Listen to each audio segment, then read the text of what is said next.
Bom dia.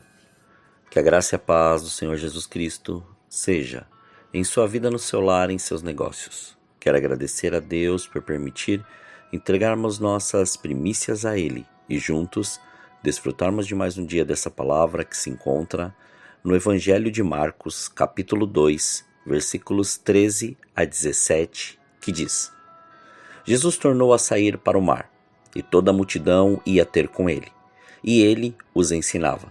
E passando viu Levi, filho de Alfeu, assentado na coletoria, e disse-lhe: Segue-me. Ele, levantando-se, o seguiu. Enquanto Jesus estava jantando na casa de Levi, muitos cobradores de impostos e pecadores estavam assentados à mesa com Jesus e seus discípulos, pois eram muitos os que o tinham seguido. Quando os mestres da lei, que eram fariseus, viram-no comer com os cobradores de impostos e pecadores, disseram aos seus discípulos: Por que come e bebe ele com os cobradores de impostos e pecadores? Tendo Jesus ouvido isso, disse-lhes: Os sãos não necessitam de médico, mas sim os doentes. Eu não vim chamar os justos, mas sim os pecadores. Ao meditar sobre esse episódio, o Senhor me levou a refletir sobre ser justo. Mas mediante o prisma daquilo que Jesus disse aos fariseus e diante de seu chamado ao arrependimento. Vamos entender um pouco sobre essa justiça dita por Jesus em relação às atitudes até então questionadas dos fariseus. Sabendo que a justiça é um conceito abstrato que se refere a um estado ideal de interação social em que há um equilíbrio, e por si só deve ser razoável e imparcial entre os interesses, riquezas e oportunidades entre as pessoas envolvidas em determinado grupo social. Ela designa o respeito pelo direito a terceiros. A aplicação ou reposição do e envolver direito pode ser maior ou menor se envolver virtude moral ou alguma coisa puramente material. A ação justa é regrada, comedida, pensada com critério, ou seja, precisa ser conduzida pela razão. Equilíbrio e ponderação são marcas importantes da ação justa para que haja igualdade nas decisões aplicadas pela lei. A ação justa deve ser imparcial e objetiva, deve ser detalhista, não permitindo que nenhum aspecto relevante para a ação da lei seja desconsiderada. A considerar essa afirmação sobre justiça, já podemos dizer que não era bem assim que viviam os fariseus, ou doutores da lei, mas observe o que Jesus disse sobre eles no Evangelho de Mateus, capítulo 23, versículos 27 e 28, que diz: Ai de vós, escribas e fariseus, hipócritas, pois que sois semelhantes aos sepulcros caiados, que por fora realmente parecem formosos, mas interiormente estão cheios de ossos de mortos e de toda a imundícia. Assim também vós, exteriormente, pareceis justos aos homens, mas interiormente estáis cheios de hipocrisia e de iniquidade. Vamos fazer um paralelo hoje sobre isso. Quantos justos como estes fariseus você conhece e está convivendo hoje? Quantos afirmam e têm tanto conhecimento nas leis de Deus que estão completamente distantes da verdade, da presença, do caminho e da prática do Evangelho?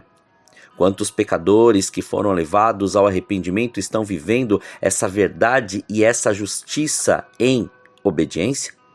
Jesus foi exatamente questionado por isso, e sua resposta foi bem direta.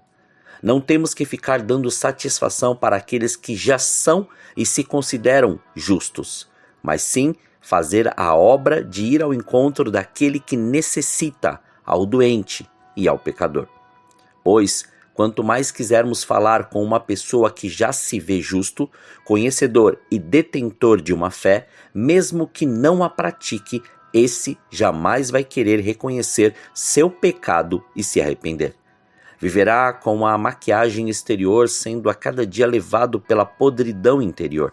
Por isso, não devemos dar pérola aos porcos. Mas quando um pecador se arrepende, algo grandioso acontece. Uma nova história começa a ser contada e um novo tempo se inicia. Aqui não entro em religiosidade, mas em viver de um modo santo, justo e transformado. Tendo Jesus como Senhor, o Espírito Santo como o mediador e o guia, e o Pai como a autoridade máxima sobre tudo e todos.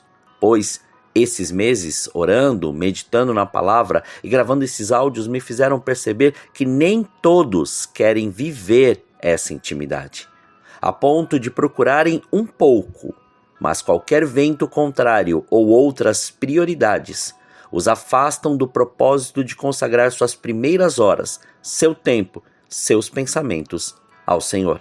Pois estão tão acometidos com o fermento dos fariseus, tendo uma partidariedade ou uma particularidade e não vivendo o Evangelho em sua essência. E ainda se acham cheios da razão de viver desse modo. Jesus sempre defendeu princípios, e tudo através do poder do Espírito Santo. Princípios são inegociáveis. Glorifico ao Senhor por aqueles que permanecem fiéis e mantêm o fogo aceso continuamente. Pois são estes que continuarão a incendiar os corações daqueles que necessitam desse arrependimento e desse amor. Pois a guerra está travada, e desde o início o diabo só quer uma coisa: roubar, matar e destruir. E Jesus sempre quer dar vida, e vida em abundância.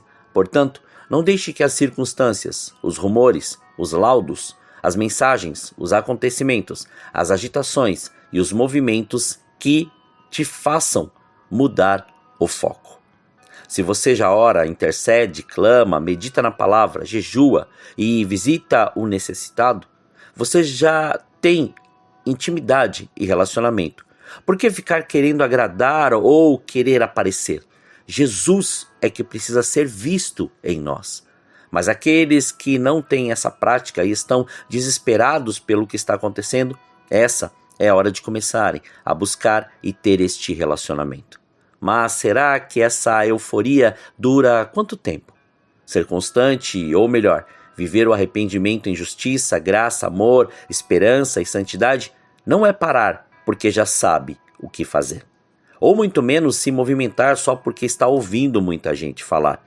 Decida que lado quer estar. Do lado da euforia desenfreada, movimentada por acontecimentos, ou do lado daqueles que sabem para onde vão e permanecem fiéis e inabaláveis diante das mais variadas situações. Jesus veio para os doentes e para os pecadores, e não para os sãos e justos. Chegamos no tempo de sermos a diferença, com uma vida completamente na dependência do Senhor.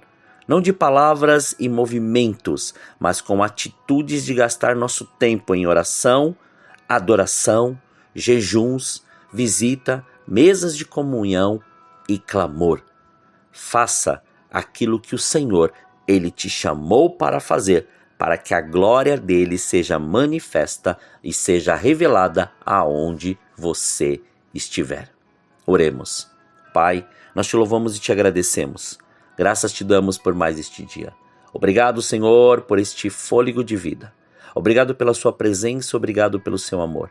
Obrigado pela sua graça, obrigado pela sua glória. Obrigado por nos dar mais esta oportunidade de vivenciar o seu amor, a sua presença, a sua graça ou a sua glória. Que cada dia mais nós possamos ter essa direção e este pensamento que Jesus assim nos ensinou, porque nós temos sim que clamar e buscar por aqueles que hoje estão necessitados, por aqueles que estão doentes, que necessitam deste seu amor, do seu evangelho e de realmente confessar a Ti como Senhor e Salvador. Leva-nos a estes para que a sua palavra seja liberada e o seu poder seja manifesto e revelado em nome de Jesus. Muito obrigado. Que venha o seu reino, que manifeste o seu querer, a sua graça e a sua vontade. Faça, Senhor, conforme aquilo que o Senhor designou para nós neste dia, mas livra-nos do mal, livra-nos da tentação, não deixe faltar o pão na mesa deste teu filho. Antes, faça com que o seu querer seja a sua vontade manifesta em nós. Consagramos este dia, consagramos nossas vidas, consagramos tudo diante do seu altar, para que o seu nome continue sendo glorificado, exaltado e engrandecido em tudo o que fizermos. Assim oramos em nome de Jesus, consagrando, Pai, tudo diante de ti, todos os nossos sentidos, tudo que somos e tudo que temos, em nome de Jesus. Amém. Que você tenha um dia abençoado na presença do Senhor.